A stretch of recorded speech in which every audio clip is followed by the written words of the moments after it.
Hey everyone, it's Jennifer from Pigskins and Pigtails. In today's video, I'm sharing 4 creative ideas for screen printing on hoodies. I'll be using my favorite Bella+Canvas hoodies in style number 3719. These hoodies are super soft and perfect for customizing. Let's dive in. Before we jump into the ideas, let me quickly show you my setup. I'm using the Pigskins and Pigtails screen printing press, which I love because it's designed specifically for those of us who want high quality prints at home.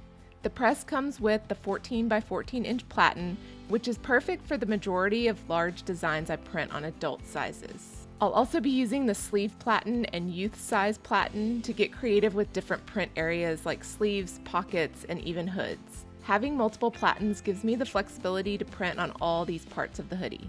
I'll link to these below along with the palette tape that I'm using. I share more tips about this later in the video, but first up, let's screen print on these hoodies.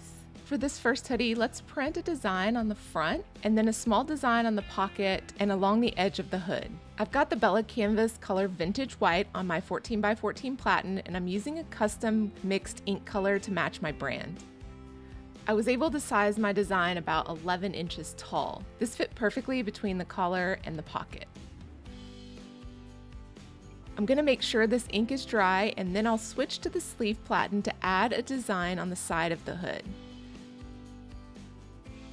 I chose to put my logo in this direction because I usually wear the hood down, so I wanted it to be visible along the edge. Finally, I screen printed on the pocket. This can be tricky. Ideally, you want to thread the pocket on the sleeve platen for a better surface, but since I wanted a larger logo, I had to thread the hoodie on the press and just print on top of the pocket. I squeegee over several times to ensure good coverage. Since the pocket isn't stuck directly to the platen, it's likely going to shift when I raise the screen, so I've got one shot to get this print. Check out the final result. For the second idea, I'm using the Bella+Canvas hoodie in color Vintage Black, and I'm screen printing down the sleeve using the sleeve platen. The nice thing about this press is that I can lift the screen and dry the first coat. This is really helpful when using a white ink on a dark fleece. Adding a second layer of white on top of the dry layer definitely makes it much brighter. After that, I screen printed a small design on the chest, lining it up with my 14 by 14 platen. This combo of the sleeve and chest print balances out nicely. For the third idea, let's print a design on the front again, and then add a fun detail coming out of the pocket. I'm using Bella+Canvas Peach for this. Once that's dry, let's get creative and have some flowers coming out of the pocket. For this, I've switched to the toddler platen, and I'm tucking the pocket under so I have a smooth surface to print on. Once the design is lined up, I lower the screen and print. Then be sure to dry it just a bit with a heat gun or flash dryer to prevent smudging when you take the hoodie off the press. Here's how it turned out. I love how the flowers look like they're coming out of the pocket. For this fourth idea, let's print on the front, back, and then inside sleeve of the hoodie. This is the Bella+Canvas color French Vanilla, and I'm using a navy ink. I started with a large print on the back of the hoodie. This area is a great canvas for oversized designs or logos. I placed my design about 4 inches down from the collar seam so it wouldn't be hidden by the hood. Once the back was dry, I added a small chest design. Then I added a saying on the bottom of the sleeve near the cuff. This is a trendy spot inspired by my friend Sophie at See the Way I See. I placed the vinyl near the cuff, avoiding the seam for a smooth print. And let's take a look at how it came together.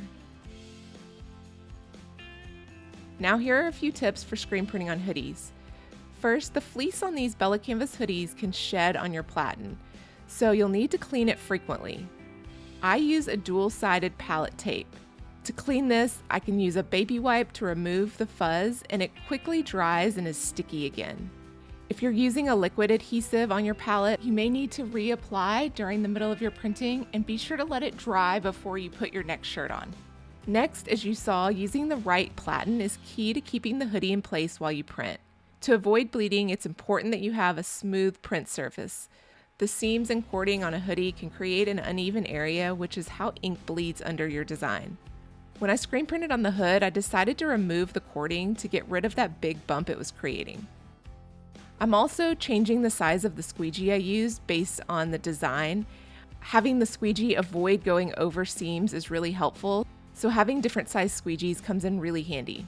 When you're using the sleeve platen, you're going to need a larger frame in order to reach the end of the platen so that you can print near the cuff. To make sure the design prints in the perfect spot, I take the adhesive vinyl with the sticky side up and place it right on top of the hoodie in the spot where I want it to go. Then I can lower my screen and grab that vinyl. Now my vinyl is going to be in the right spot when I lower my screen. And lastly, heat setting water-based inks on hoodies is similar to t-shirts, but since I tend to use more ink on fleece, the drying time is a bit longer. You can speed this up with a heat gun or let it air dry for an extra day before heat pressing. I hope these ideas inspired you to try something new with your hoodies. Be sure to follow me on all my social media channels at Pigskins and Pigtails for more creative tips, and subscribe to my YouTube channel here for more videos like this. Happy printing!